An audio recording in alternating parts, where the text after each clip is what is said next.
क्या हाल मेरे चैंपियंस। दिवाली की धमाकेदार फेस्टिवल्स अभी खत्म ही नहीं हुई थी कि पूरा देश एक और मैडनेस में डूब गया है। Welcome back to informed investor. आज हम बात करने वाले हैं उस सीजन की जो सिर्फ ढोल नगाड़े नहीं बजाता बल्कि इकोनॉमी को टर्बो चार्ज कर देता है। Yes, we are diving into the great Indian wedding season, जहां एक शादी अनेक सेक्टर्स को बूस्ट देती है। एक ऐसी मैडनेस जो पटाखों से ज्यादा नॉइजी है, फेस्टिवल लाइट से भी ज्यादा bright. From jam packed hotel lawns to jewellery counters to sherwani store, जहां सेल्स पर्सन को सांस लेने का टाइम नहीं होता है। इंडिया का वेडिंग फीवर ऑफिशियली ऑन हो चुका है। From an investor also, this is celebration time because wedding एक फाइनेंशियल सुपर साइकिल क्रिएट करता है। आप सुनोगे तो हिल जाओगे। हर साल इंडिया में on an average 69 to 74 lakh wedding होती है। इसका मतलब हर दिन अप्रोक्सीमेट 18,000 से 21,000 शादियां, और हर मिनट की बात करूं तो लगभग 13 से 15 शादियां हर मिनट हो रही है। यस, जब आप ये वीडियो देख रहे हो तब ऑलमोस्ट 15-12 ते ऑलरेडी निकल चुकी है। ये शादियां जो मोस्टली नवंबर टू फेब के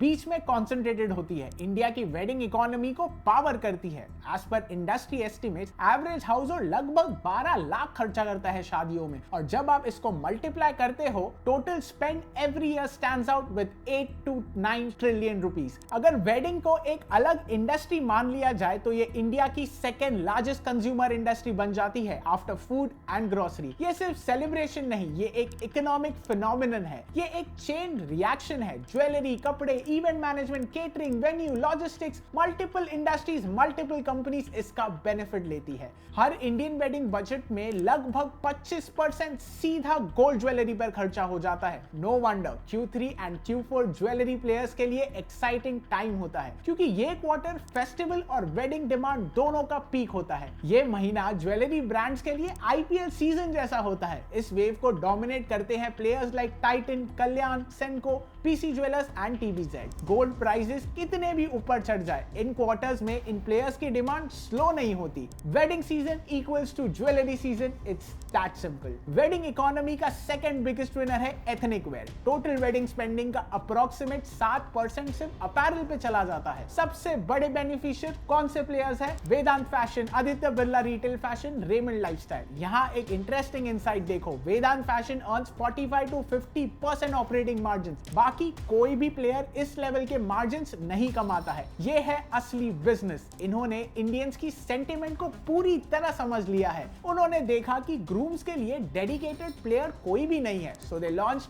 मान्यवर। साथ ही उन्होंने ये भी समझा कि ब्राइड का अटायर ही शादी का पूरा थीम सेट करता है, so they launch Mohey to cater the brides and girls. मतलब पूरा रेंज एक ही छत के नीचे। This is a winning business strategy boss. अब आते हैं एक और इंपॉर्टेंट सेक्टर्स पर, होटल्स एंड हॉस्पिटैलिटी। नवंबर से मार्च तक हॉस्पिटैलिटी सेक्टर अपना गोल्डन क्वार्टर एंटर करता है, जिसके दो मेन रीजंस है, हॉलिडे सीजन और पीक वेडिंग सीजन। इसके beneficiaries Indian hotel, lemon tree hotels, juniper hotels, EIH और शैले होटल्स। जैसे जैसे डेस्टिनेशन वेडिंग का ट्रेंड मजबूत होते जा रहा है, उदयपुर, जयपुर, जोधपुर, गोवा जैसी लोकेशंस और वहां की vintage hotel properties insane demand देख रहे हैं। हमारी सेलिब्रिटीज की मेगा वेडिंग, प्रियंका, निक, अंबानी नेक्स्ट सीजन की डेकोर, थीम्स और आउटफिट ट्रेंड सेट करते हैं। That means bumper season for the hotels and hospitality sector. अब अगर कोई बोले इंडियन कंजम्पशन स्लो हो रहा है, तो उन्हें ये दिखा देना, ज्वेलरी स्टोर्स की लंबी लाइनें, जयपुर से गोवा तक के सोल्ड आउट होटल्स और एम्प्टी शेरवानिया शेल्फ्स। इंडिया सिर्फ वेडिंग होस्ट नहीं करता, इंडिया अपनी इकोनॉमी को वेडिंग से पावर देता है, और इन्वेस्टर्स के लिए इस साइकिल को समझना इनसाइट नहीं, एक एज है। तो रेडी हो जाओ इस बूमिंग वेडिंग इकोनॉमी से पैसे कमाने के लिए। ऐसी ही सेक्टर इनसाइट जानने के लिए डाउनलोड करो informed investor app. This is Prithvi Agarwal signing off. जय हिंद। Investments in securities market are subject to market risks. Read all the related documents carefully before investing.